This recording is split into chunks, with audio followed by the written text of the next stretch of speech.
Welcome, Richard. It seems forever since we've spoken, and it's lovely to see you here again today. Yeah, it's been a while. It It has been has, a hasn't while. it? It was, when we last spoke, the sun wasn't out, and it's streaming out this morning, so it has been for a while now. Marvelous. And yes, my name is Kim Searle. Thank you for joining the Balanced Mind podcast. We've got a real juicy one for you today. We're all about the meeting of hearts and minds, if you like, in business. And our topic today is obviously the chaos that's being wreaked across the world by our American friends. And whilst we don't want to make this a political party broadcast, we do want to look at the impact of what's going on down at grassroots, i.e., you, the business owner.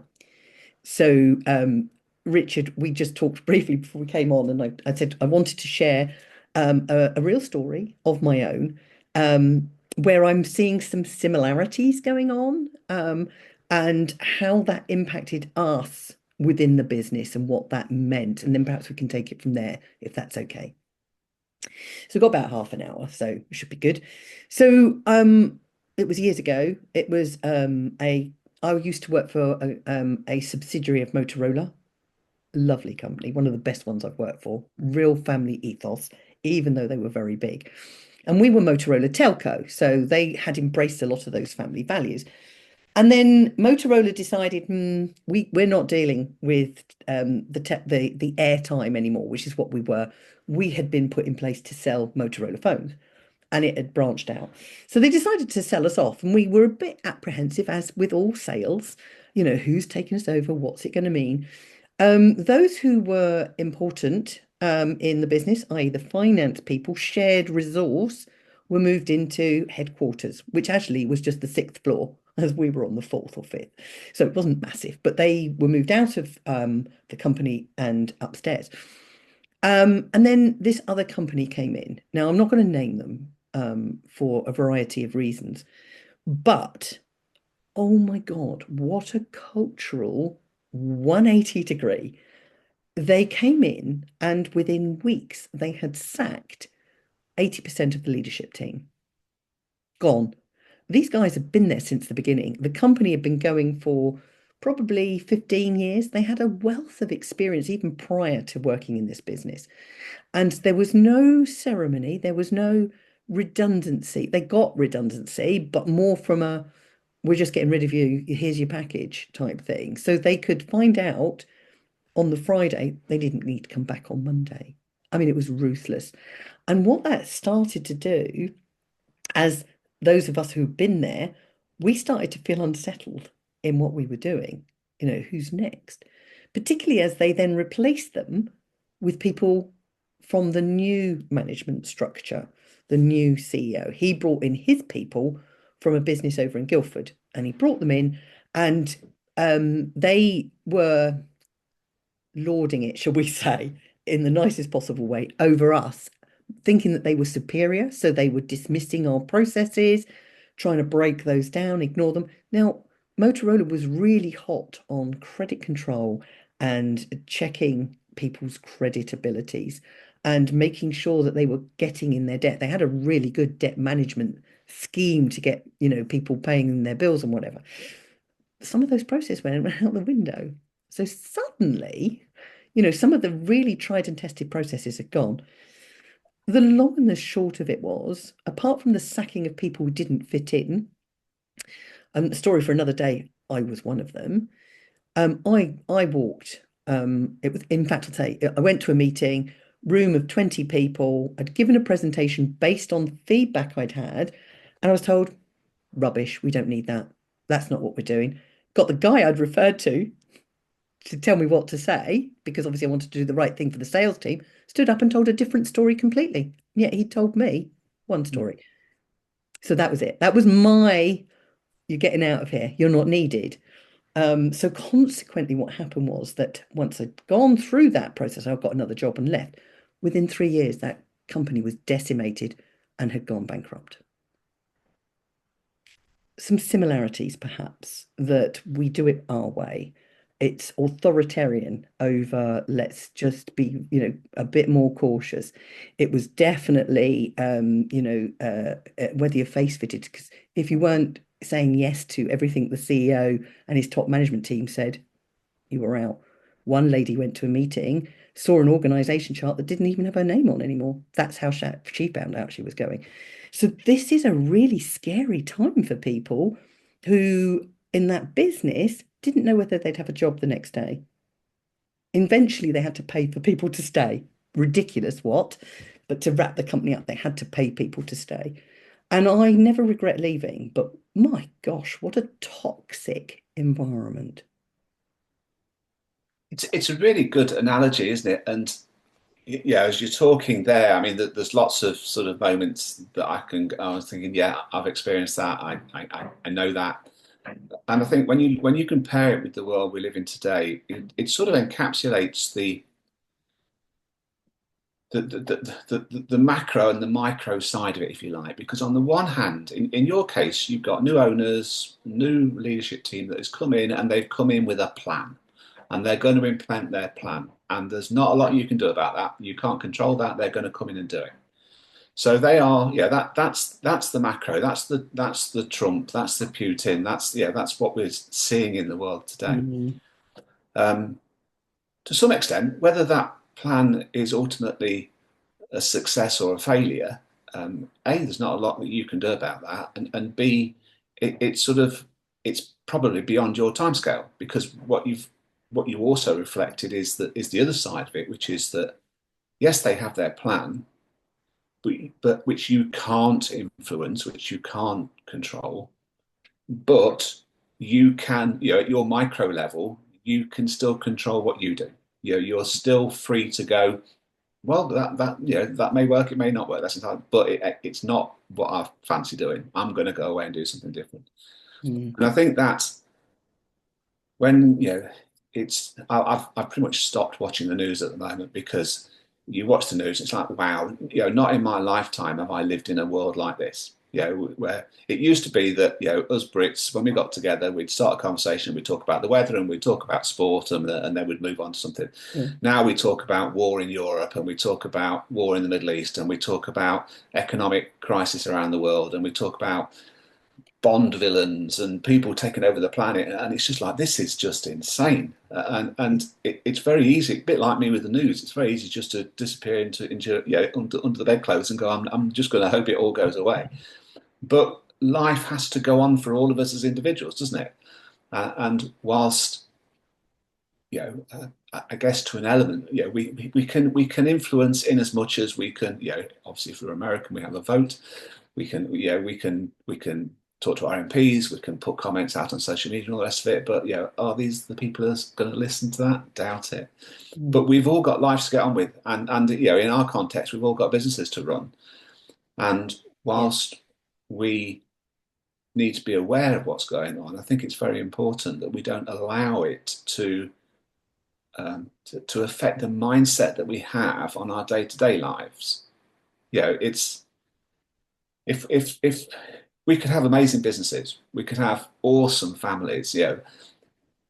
Do we? We should be treating them as amazing businesses and awesome families. We shouldn't be Mm. allowing what we feel about the planet as a whole to be influencing what we do on a day-to-day basis. And I think it's almost like how do we do that? How do we train ourselves to do that? How do we drive to work with the radio on, listening to all this chaos, and then get into work and go, right, guys, let's have an amazing day. Let's do this. Turn the radio off is the first thing. How do we plan our workload for the next 12 months when by the time we've got to work with, so I'm not even sure the planet's going to be around in 12 months' time. It's a weird one, isn't it? It's a real challenge one. And I've been talking about the effects of COVID and how, the stress that went on from there. I think a lot of people have been coping, but I think this is going to be a real turning point for some, because I thought we'd still be seeing it in 10 years' time. We'll see the effects of COVID 10, 20 years out from now. But right now, this is just exacerbating things and it doesn't help. And one of the things you quite rightly mentioned is this idea that the only person we can truly control is ourselves. And you said about, the only things we can do is worrying about, who we vote. I love the fact that we can vote with our feet. I quit that job because I had got so bad. I didn't like being treated the way I'd been treated.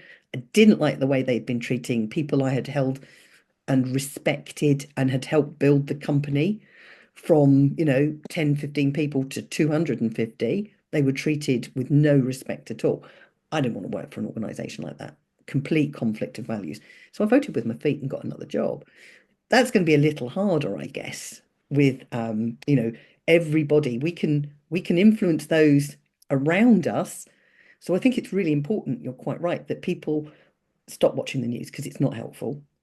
Or if you must watch it only once a day, and then, try and get a balanced view wherever you can. And then you've just got to focus on you. And then if you can feel calmer, more in control of what you're doing, those around you will start to feel calmer and will follow your lead and be more likely to feel like they can take control of something. It's that whole Stephen Covey thing. I think we've talked about it in the past, these circles of influence. And I always talk that it all starts with us Mm. and what's going on inside. If we can take control of what those fears are, then we can start to be more practical with it. And then the brain will just go, oh, okay. So one of the things that I would very often say to people who come to see me is, what are you afraid of? What is it you're afraid of? And when you've done it, then what's your plan? Now, it's going to be a moving feast at the moment, but if it helps to quieten down, that's going on over in America, that's going on over in China, that's Ukraine, that's wherever else, Greenland, whatever.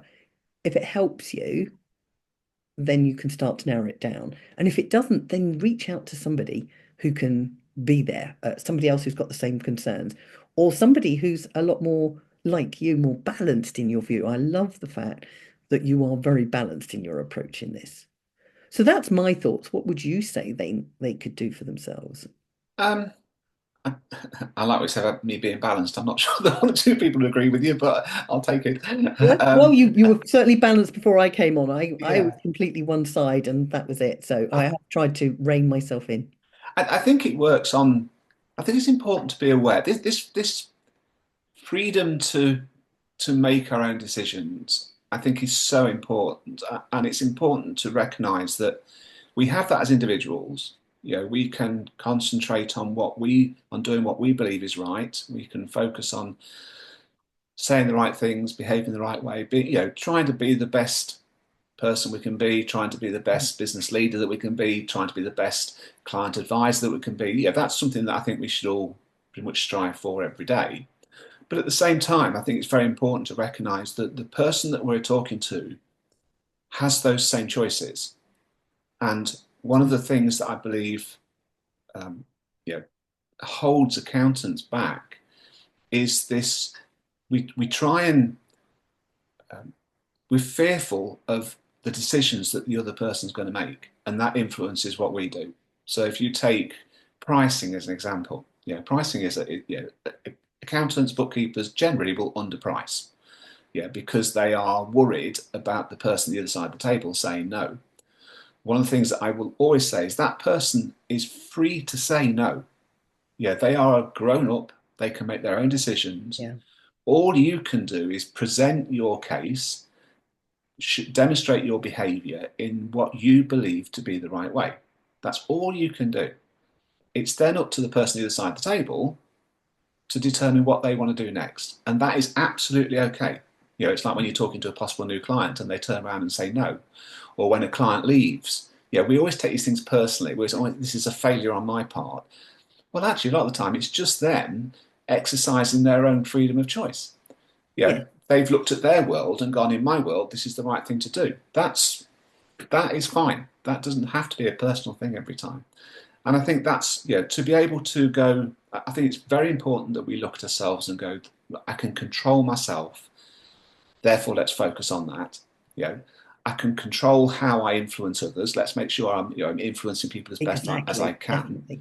But ultimately, the person I'm looking to influence has those same choices.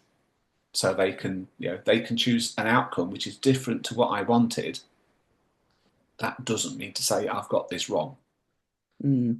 And it's when you get all of this chaos that's around us at the moment, it can cloud our judgment because it impacts our moods, doesn't it? It makes us Oh, that's yeah. arguably you can, Look at I the would, market.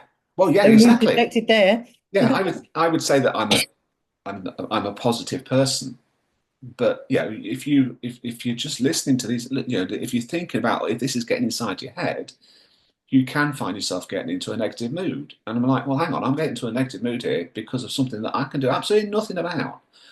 So, I'm not being naive and saying let's not worry about it. But what I am saying is it's got nothing to do with how I behave today, what I say today, the plans that I have. I will carry on with those plans until they interject with, Trump or Putin or whatever. And we see that, I mean, as an example, we were chatting to our financial advisor last week, um, as we do. We talk at least a couple of times a year about our plans for the future and all the rest of it. And it just so happened that this was when the markets were in absolute free fall, and so there was an interjection. There's a point where they crossed. Trump's behaviour was impacting on our pension statement. And so there's a conversation there where Trump comes into the conversation and we're going, okay, well, let's just sit on this for a while. We don't need to do anything with it. But apart from those sort of practical moments, the rest of it, and go, okay, right, well, I'm interested in what's happening. I read what's happening, but it's got nothing to do with the decisions that I make today, with my mood for today, with the people I work with. Because Mm. if I allow it to influence those, then actually that's exactly what I am doing. I am allowing Trump to impact on what I'm doing today, and that's not right. That is not right, and that's a failing on my part if I do that. And Trump doesn't know because Trump has never heard of it, has got no idea what I'm to do. And he doesn't care. Yeah, so why would I let him or any of these other maniacs, influence on what I'm going to do with my Mm. family today, with my clients today, with my team today? Mm. And I hear you, and it's very difficult when you're on social media. This is not even the news. So social media has been hijacked in many different ways, and we already know that from the previous American elections. But the point is that, you if you go on there, you're hearing it may not even be anybody political. It could be just your friend or whoever who's posting on stuff. And one of the challenges we really face is believing everything we see posted. Mm, And one of the things we need to do is take a step back, hold on a moment. Is Do I know that to be true? Do I know that to be a fact? Does that make sense to me? And then look for the balancing of it, because there will always be an alternative view, so that you do not have to scare yourself, because otherwise we are going to be oiking the laptops into the bin with the phones and become disconnected and living in a yurt somewhere in the middle of, I don't know, the forest. So yeah, well, there's which, certain appeal to that. for a lot of people as well, I can imagine. But I think what it does, it's all a learning process, isn't it? We now know that we cannot trust, essentially can't trust our own eyes and ears. We can't trust a Oh, photograph or a video or a message or an email or what have you. Um, we can't put those back in the box. That's out in the world now, and with AI, we can assume that's just going to get smarter and smarter and clever, and we're going to have to find new ways of how we utilize those things or avoid mm, them, and different ways of building our trust. And I think that that's a real positive because right now, the best way to build trust with someone is to physically meet them, sit there, talk to them, shake their hand, have a conversation. All the things that we used to do in business and in friendships in the up to the 70s, 80s. That's how we did it then.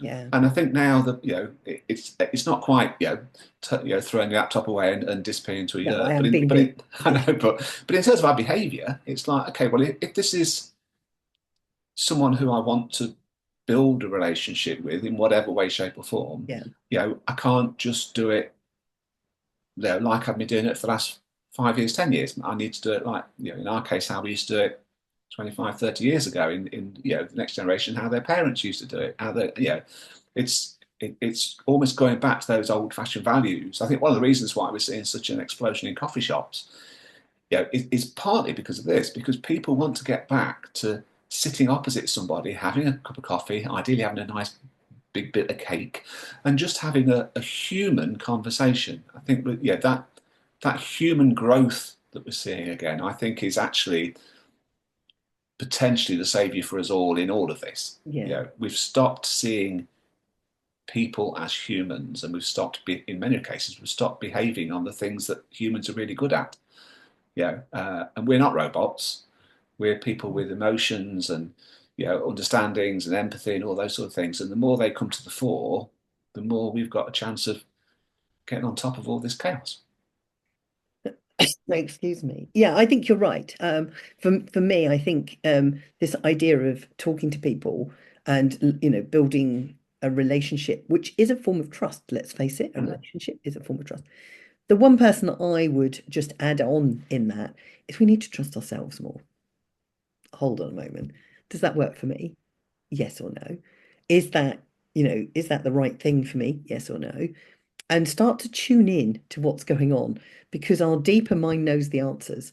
Now, I'm not going to say it's going to be 100% right all the time, but it was interesting you were talking about decisions earlier. And if we can start to trust ourselves with the decisions that we're taking and notice how often we get it right, we will start to find that we can trust more people because there's a lot of defensiveness when you come into a new relationship, isn't it? That's why they talk about know, like, and trust.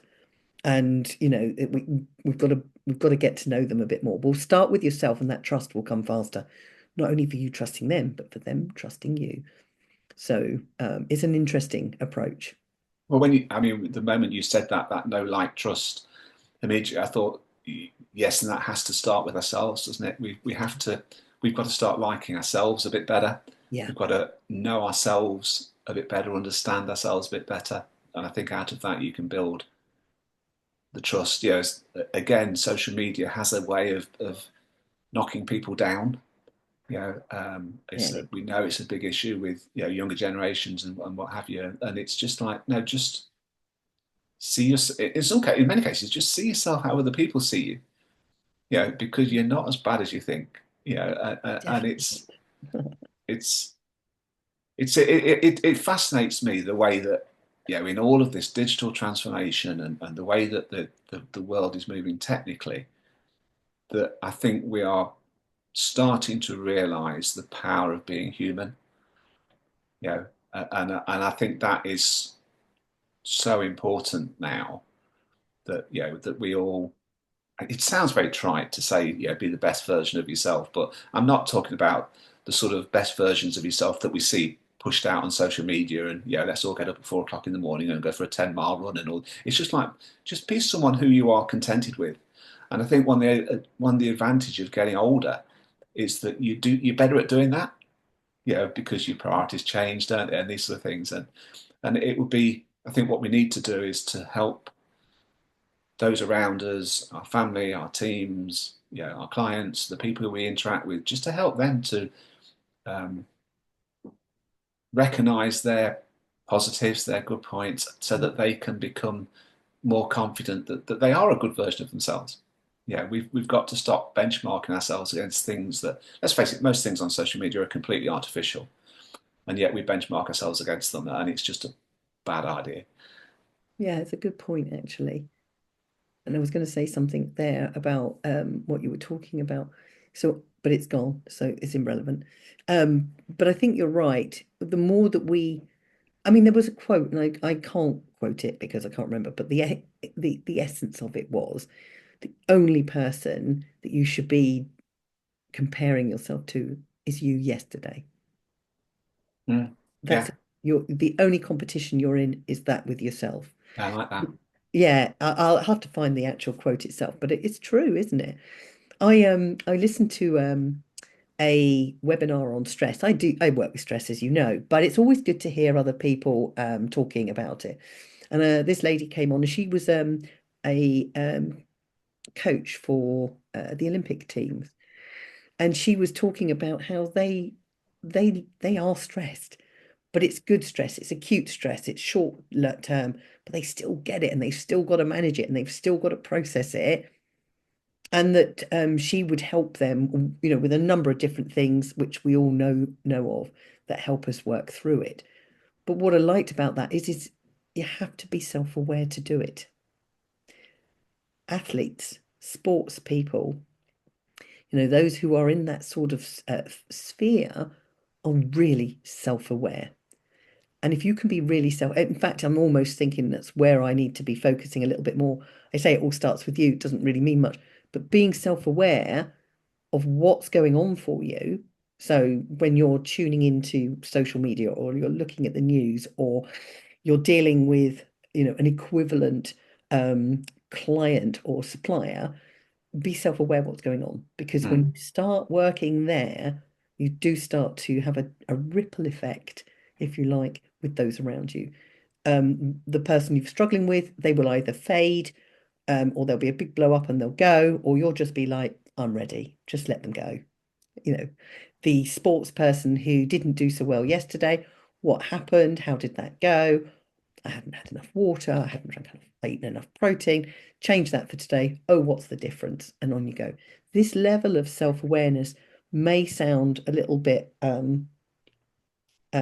too much, but it's vital to make sure that what you're doing is you're tuning into yourself, you're trusting what's going on, you're building on that, you're knowing what's going on in your world, not what's going in the world elsewhere, like you say earlier, where you can't do anything. Start with yourself. All I start was with you, is my current. watch I was watching the culmination of the US Masters last night, and Oh, till Rory 1 o'clock in the McIlroy morning, and apparently. yeah, and Justin Rose going head to head, and you watch that, and they know that they've got a massive worldwide audience. They've got something which is technically they've got to be perfect. Yeah, they've had good and bad shots within the last hour. In Rory's case, this is an opportunity to write history. You know, Mm. Justin Rose, it's an opportunity for a massive win for him. And you look at the pressure they are under, and you go, how do you even pick the club up, let alone perform? How do you just get beyond that pressure and that tension and that fear and then okay, there's a huge amount of experience there. There's a huge amount of practice, and many years of learning techniques and getting their systems and processes right. Exactly. But then you've got the human bit about I've just got to now believe in myself. I've got to believe that all of that means something, that I can do this. And, Mm. and you watch it, and part of you goes just wow, But another part of me is like they're people like us. Yeah, we can do our equivalent of those sort of things if we believe in ourselves. If we put in the hard work and the commitment that they've put in. This doesn't happen just by raw talent. This happens because they want it to happen and they're prepared to do that. And I think, this example of if you take Rory McIlroy last night, Justin Rose is eating into his lead and eating into his lead and eating into his lead, and he's got to shut it out because he can't play Justin Rose's shots. And all the rest of them who are behind him, he can't play their shots. He can see what's happening on the scoreboard, but Mm. he's got to go right. I need to be aware of that, but I've got to shut that out and I've got to focus on what I do because ultimately, all I can do is get as low a score as possible. It's up to the rest of them what they do, and I think we've got to bring that mentality into our lives. Ultimately, I've got to focus on what's the best I can do. It's then up to the rest of the world what they do. I think that's how Mm. we sort of bring that control back in. And I love that actually, as you were talking. And sport is obviously a great place to be Mm. using analogies like that. Because, when you see that Trump's doing one thing and then he's changing his mind, and then, he's talking about, laying people off and then rehiring them because that wasn't right. And it makes me die where they keep talking about trillions of dollars they've saved. Yeah, well, Okay, whatever. Get an accountant in there. That would be interesting. it would, wouldn't it? But for me, I think the key thing here is if we just focus, like you've just said, on the things that you've trained for a long time and keep doing that, this good will out. Mm. I'm not saying it won't be impacted in some way, maybe some good way, we don't know. I've always wondered about the relationship we've had with America. America's always been in charge. We owed them money from World War II, and they only came in because they were threatened. So, and it's right. I mean, you don't want to get involved in other people's wars, let's be honest. But we owed them money, and I think we only finished paying them in about 2015 for the Second World War. I don't know how we got on with the others, but hey, so there was a big debt there. And I think America has got a big debt, so that I understand what Trump's trying to do in terms of bring money in. So he's doing what we're suggesting. He's bringing his focus into America. MAGA, I think they call it, don't they? Yeah. Make America Great Again. So I get that, but we can't do anything. We're not Americans. But it's amazing how much the symbiotic relationship has had a global effect. Mm. But again, if we can just bring that in to focus on what we do, we have to leave it to our leaders to do what they're going to do. And we, hope that they're going to do the right thing or influence them, as you say. But just bring that focus in, focus on what you're doing, because you'll ride that storm. There will be other storms. I think we've talked about those. We'll have other storms, and it's just keep doing what you're doing, keep calm and carry on. Yeah, and just deal with what's in front of you. We're taught to plan, and I'm not for one moment saying that we shouldn't plan, but in a sense, whatever plan you do in the world we live in today, whether it be in our, just in the immediate circle around us, or whether it be on a global stage, whatever plan you come up with, it's going to change. Something's going to happen tomorrow that will impact that plan. Yeah. If you go in with the view, okay, on the one hand, I need a plan because plan enables me to make decisions, but equally, you have to accept that chaos rules. You're going to have a plan for tomorrow morning. You're going to come in, and a client's going to call at 10 o'clock and want something entirely different. At least you have a plan in the first place, so you knew that. You've got your priorities sorted and all the rest of it, and that so therefore, when the client calls, you already know what playing field you're on. But equally, don't beat yourself up then because you've then got to change your plan because this will happen every day. Chaos happens around us all the time. It's just a matter of scale. And just to accept that part of I mean, I always say to people now, don't plan the night before. Plan the next morning because you minimise that gap. Then you A lot reduce can the happen opportunity. overnight, can't it? Well, quite. Hello. So Yeah. yeah, the long you all know, the longer term you plan, the more likely it's going to get disrupted. Mm. But just accept, in a sense, embrace that. One of the skills that we can develop is when things don't go to plan. Yeah. I embrace that. I'll deal with it. That's part of my skill set to go, okay, well, that's not, we need to change things. That's life.